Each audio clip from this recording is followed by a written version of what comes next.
Welcome guys, स्वागत है आपका हमारे यूट्यूब चैनल में। जी हाँ दोस्तों, ऑल एजुकेशन में। और मैं अरविंद मिश्रा आपका स्वागत करता हूँ हमारे इस नए यूट्यूब चैनल में। आज हम आपको साइंस एंड टेक्नोलॉजी बताएंगे। जो साइंस एंड टेक्नोलॉजी होता है, विज्ञान और प्रौद्योगिकी जिसको हिंदी में बोलते हैं। इस क्लास को हम लोग अभी पढ़ेंगे, जस्ट चैप्टर वाइज पढ़ेंगे और ये विभिन्न प्रतियोगी परीक्षाओं में इम्पॉर्टेंट होता है। जी हाँ दोस्तों, और कई सारे जो एग्ज़ाम होते हैं आपके एसएससी हो गए, यूपीएससी एग्ज़ाम हो गया, इन सारे एग्ज़ाम में काफ़ी इंपॉर्टेंट होता है। तो लेट ना करते हुए चलिए वीडियो को शुरू करते हैं। और वीडियो में जो लोग बने हैं वो वीडियो को शेयर कर देंगे और चैनल को सब्सक्राइब कर लेंगे। जी हाँ, चलते हैं। देखिए, आपका फर्स्ट जो है विज्ञान और प्रौद्योगिकी। देखिए, पहला आप में आता है जीव प्रौद्योगिकी। अब देखिए, हम पढ़ते चल रहे हैं, अंडरलाइन करते चल रहे हैं। जीव प्रौद्योगिकी क्या है?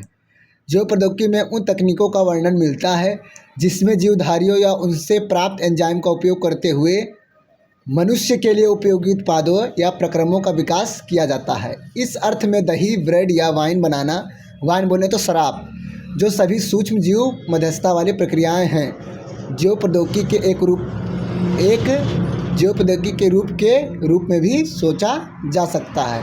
यानी जो जीव प्रौद्योगिकी हमारा, अगर उसको समझना चाहें, जीव प्रौद्योगिकी जो हमारा है वो कोई भी जीवधारी हो, उनसे जो हमको एंजाइम मिलता है उसका उपयोग करके मनुष्य अपनी विभिन्न प्रकार की उपयोगी वस्तुएं बनाता है। इस अर्थ में जैसे दही बनता है, ब्रेड बनता है, वाइन शराब बनती है, इन सभी में सूक्ष्म जीव जो पाए जाते हैं वो एक दूसरे के साथ क्या करते हैं, मध्यस्थता करते हैं। और यही प्रक्रिया उनकी क्या कहलाती है, जीव प्रौद्योगिकी के रूप में भी आगे जाती है। चलिए नेक्स्ट आते हैं। देखिए, फिर आपका है जीव प्रौद्योगिकी चिकित्सा, कृषि और उद्योग जैसे क्षेत्रों में नवीन समाधान विकसित करने के लिए जीवित जीवों, कोशिकाओं और जैविक प्रणालियों के उपयोग करती हैं। यह जटिल चुनौतियों का समाधान करने और मानव जीवन के विभिन्न पहलुओं को बेहतर बनाने के लिए जीव विज्ञान को प्रौद्योगिकी के साथ विलय करता है।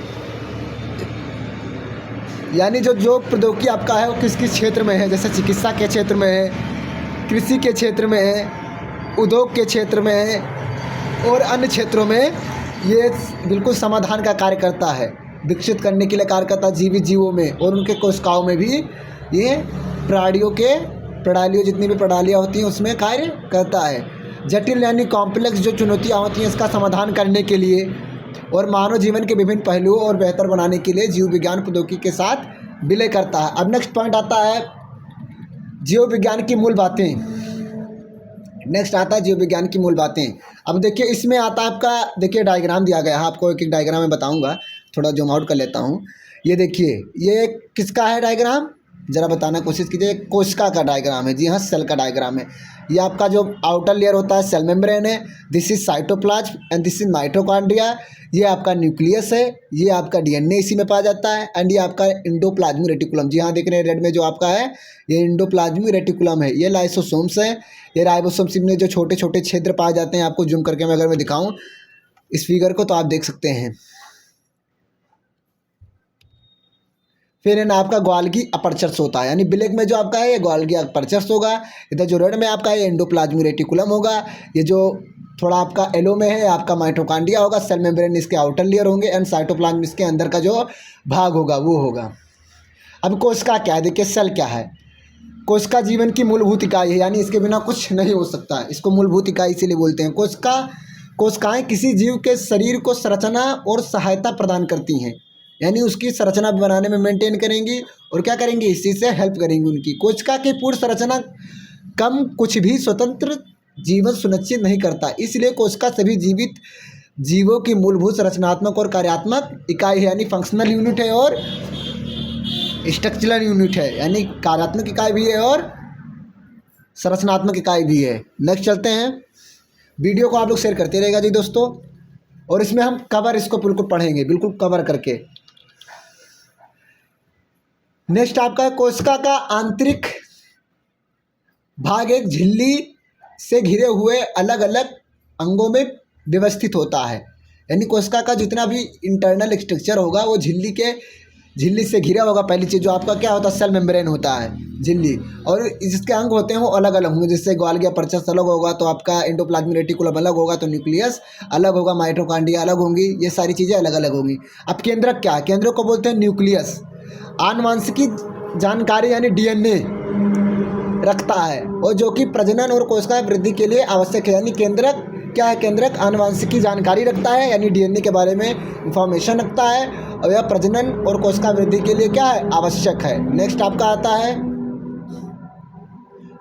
प्रत्येक कोशिका के कोशिका द्रव में एक केंद्रक और झिल्ली से बंधे अंगक होते हैं, यानी भी जितना भी उसमें कोशिका के अंदर कोशिका द्रव हो पा जाएगा, उसी में झिल्ली में जिसके जितने भी इसके अंग होते हैं वो सारे बंधे होंगे। माइटोकॉन्ड्रिया एक दोहरी झिल्ली से बंधा अंगक है, यानी अंगक बोले तो उसका एक पार्ट है माइटोकॉन्ड्रिया, इसका ऊर्जा लेन देन के लिए यह जरूरी होता है, मुख्य रूप से जिम्मेदार एवं कोशिका के अस्तित्व के लिए भी महत्वपूर्ण होता है। लाइसोसोम, लाइसोसोम कोशिका में अवांछित पदार्थों को पचाते हैं। लाइसोसोम क्या करते हैं, कोशिका में कोई भी जो भी पदार्थ होते हैं जो अवांछित होते हैं उनको क्या करते हैं, पचाने का काम करते हैं। अब आता है एंडोप्लाज्मिक रेटिकुलम, जिसको बोलते हैं एंडोप्लाज्मिक रेटिकुलम। ये चयनात्मक अणुओं को संश्लेषित करके और उन्हें उनके उचित स्थानों पर संसाधित, निर्देशित और क्रमबद्ध करके कोशिका के आंतरिक संगठन में महत्वपूर्ण भूमिका निभाता है।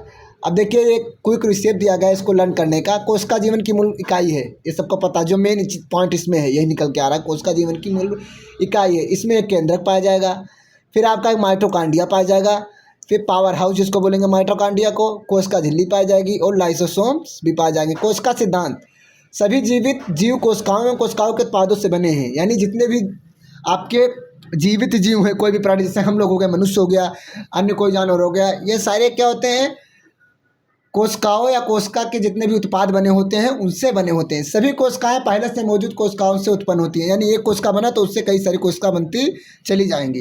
किसी कोशिका का संरचनात्मक संगठन क्या है, अब देखिए कोई अगर कोशिका है तो उसका संरचनात्मक संगठन क्या है, प्लाज्मा झिल्ली या कोशिका झिल्ली होना, या कोशिका सबसे बाहरी आवरण होता है, यानी ये सबसे आउटर ऑफ लेयर होता है जो कोशिका के आंतरिक भाग को उसके बाहरी वातावरण से अलग करता है। प्लाज्मा झिल्ली के कोशिका के अंदर और बाहर कुछ सामग्रियों के प्रवेश और निकास की अनुमति देता है। क्या कहता है, निकास की अनुमति देता है, या कुछ अन्य सामग्रियों की गति को भी रोकता है। इसलिए कोशिका झिल्ली को चयनात्मक पारगम्य झिल्ली कहते हैं। इसलिए चयनात्मक बोलेंगे क्योंकि अगर चयन करेगा, किसी भी पदार्थ का चयन करेगा, जो सामग्री आपके कोशिका के अंदर जा रही है तो क्या ठीक है क्या नहीं, तो ये चयन करके आपके बॉडी में पहुँचाएगी।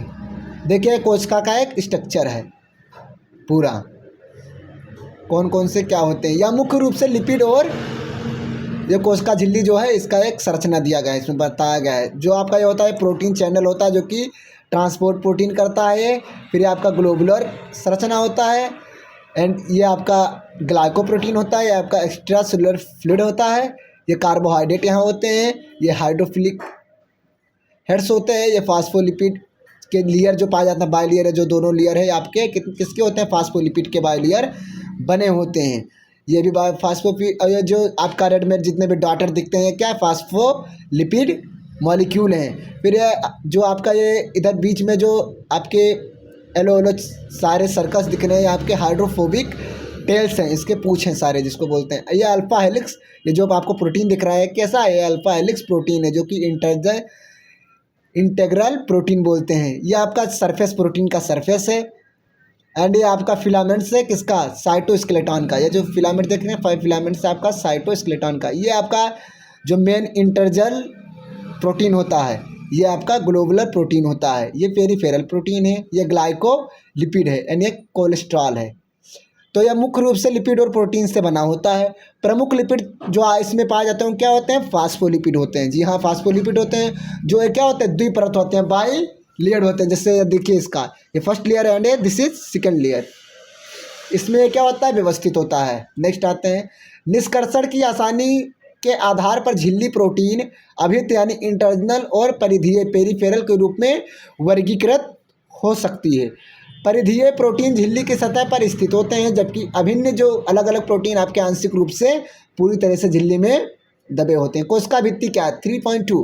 पादप कोशिकाओं में प्लाज्मा झिल्ली के अलावा एक और कठोर बाहरी आवरण पाता है, यानी आपके कोशिका झिल्ली तो पाई जाएगी, उसके बाद में भी पाई जाएगी क्या, कोशिका भित्ति, जो कि एक आउटर लेयर ही है जिसे कोशिका भित्ति कहा जाता है। कोशिका भित्ति प्लाज्मा झिल्ली के बाहर स्थित होती है, यानी कोशिका भित्ति क्या होगी, प्लाज्मा झिल्ली जो होगी उसके बाहर होगी। पहले प्लाज्मा झिल्ली होगा, देन कोशिका झिल्ली।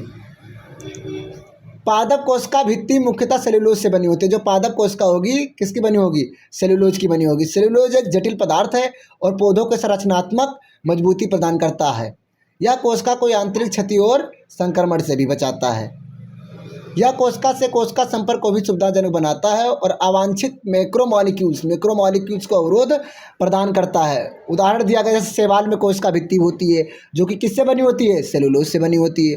पौधे सेलुलोज, हेमीसेलुलोज और पेक्टिन और प्रोटीन युक्त होते हैं। अब आता है आपका साइटोप्लाज्म। साइटोप्लाज्म प्लाज्मा झिल्ली के अंदर द्रव सामग्री होती है। इसमें कई विशिष्ट कोशिका अंगक भी पाए जाते हैं। इनमें से प्रत्येक कोशिकांग कोशिका के लिए एक विशिष्ट कार्य करता है। कोशिकांग झिल्लियों से घिरे हुए रहते हैं। प्रोकैरियोट्स में केंद्रक की अनुपस्थिति के अलावा झिल्ली युक्त कोशिका अंगक भी अनुपस्थित होते हैं। दूसरी ओर यूकेरियोटिक कोशिकाओं में परमाणु झिल्ली के साथ झिल्ली युक्त अंगक भी होते हैं। अप्रोकैरियोटिक कोशिका क्या, प्रोकैरियोटिक कोशिका एक प्रकार की कोशिका है। इसमें केंद्रक और अन्य झिल्ली बंद अंगकों का अभाव होता है, यानी जितने भी अंग इसके होंगे बंधे होंगे। वह यूकेरियोटिक कोशिकाओं की तुलना में सरल और संरचनात्मक रूप से कम जटिल होते हैं। यूकेरियोटिक क्या है, यूकेरियोटिक कोशिका एक प्रकार की कोशिका है जिसमें एक वास्तविक केंद्रक और अन्य जो झिल्ली हो गए बंधे अंग होंगे। ये प्रोकैरियोटिक कोशिकाओं की तुलना में संरचनात्मक रूप से अधिक जटिल होते हैं। इनमें एक केंद्रक होता है जहां आनुवंशिकी सामग्री डीएनए जो आपका होता है, डीएनए मटेरियल होता है, वहां पे दोहरी झिल्ली में पाया जाता है। विभिन्न झिल्लीबंद अंगों को जैसे माइटोकॉन्ड्रिया हो गया, एंडोप्लाज्मिक रेटिकुलम हो गया, गाल्गी तंत्र हो गया, इस सारे में उपस्थित होता है। अब आता है बात केंद्रक की। केंद्रक में गुणसूत्र शामिल होता है जो छड़ के आकार की संरचनाओं के रूप में तभी दिखाई देता है जब कोशिका विभाजित होने वाली होती है, जिससे क्रोमोसोम। इसके बारे में आगे हम लोग बात करेंगे। अभी तक वीडियो छोटा ही बनाते हैं और फिर मिलते हैं जल्द दूसरे नए वीडियो में। तब तक के लिए चैनल को सब्सक्राइब कर दीजिए, बेल आइकन दबा दीजिए और लाइक कर दीजिए। Jai Hind, Jai Bharat. Thank you to visit here.